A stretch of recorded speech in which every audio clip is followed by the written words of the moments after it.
एक व्यापारी व्यापार करने के लिए एक शहर से दूसरे शहर जाता था।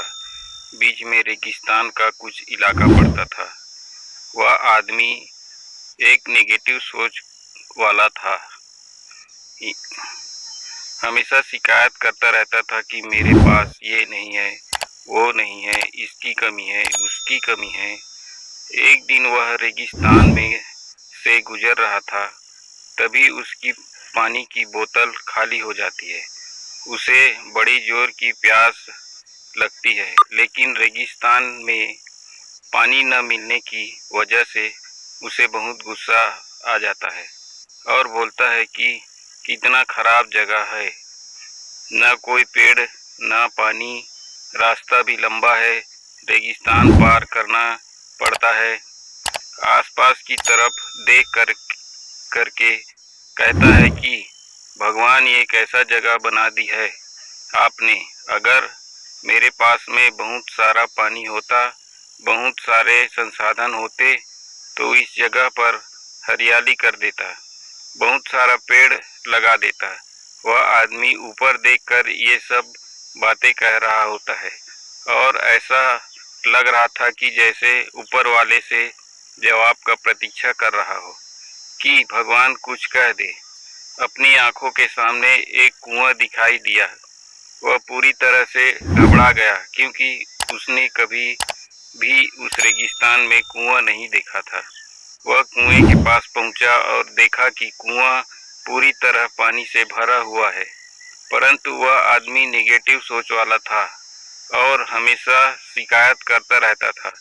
और फिर से आसमान की तरफ देखते बोला, भगवान पानी से भरा हुआ कुआं तो दे दिया, लेकिन पानी निकालूंगा कैसे। तो इस बार जब वह नीचे देखा तो फिर से चमत्कार हुआ। उसे कुएं के पास रस्सी और बाल्टी दिखाई दी, लेकिन आदमी फिर से ऊपर देखा और बोला, भगवान अब इस पानी को ले जाऊं कैसे। तभी उसको एहसास हुआ जैसे उसके पीछे कोई है। वह पीछे मुड़कर देखा तो एक ऊंट खड़ा हुआ होता है। वह पूरी तरह से घबरा गया, सोचने लगा कि ये तो सच में होने लग रहा है। मैं बातों बातों में कह तो दिया, अब मुझे यहाँ हरियाली करनी पड़ेगी और पेड़ लगाने की जिम्मेदारी लेनी पड़ेगी। आदमी को पानी से भरा हुआ कुआं मिल गया, बाल्टी और रस्सी मिल गई, पानी को ले जाने के लिए ऊंट भी मिल गया, सब कुछ मिल गया। अब वह आदमी सोच रहा था कि ये मैं बातों बातों में क्या बोल दिया, ये तो गड़बड़ हो गया। अब वह तेजी से दौड़कर भागने लगा। वह भाग रहा था, उस जिम्मेदारी से बच रहा था। तभी एक कागज उड़ते हुए आया और उसके शरीर से चिपक गया। उसने जब उस कागज को देखा तो उस पर लिखा हुआ था कि मैंने तुम्हें पानी दिया, कुआं दिया, रस्सी और बाल्टी दिया, पानी को ले जाने के लिए साधन दिया, फिर भी क्यों बचकर भाग रहे हो। उस आदमी को लगा कि मेरे साथ पता नहीं क्या हो रहा है। वह दौड़ते दौड़ते रेगिस्तान को पार कर लिया, लेकिन उस रेगिस्तान को हरा भरा नहीं बनाया।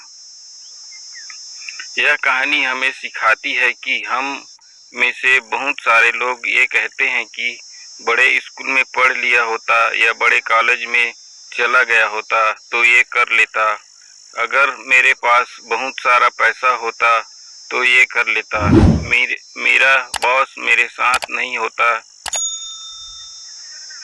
है, नहीं तो मैं पता नहीं क्या कर लेता। हम हमेशा शिकायत ढूंढा करते हैं, अपनी जिम्मेदारी से बचकर भाग रहे होते हैं। ये कहानी हमें सिखाती है कि लाइफ में हम जो कुछ भी कर रहे हैं 100% जिम्मेदारी हमारी है कि उस काम को बिना किसी शिकायत के पूरा करें। तो दूसरों पर दोष देना, उनकी गलतियां बताना बंद कीजिए, अपनी गलतियों को सुधारना शुरू कीजिए। धन्यवाद।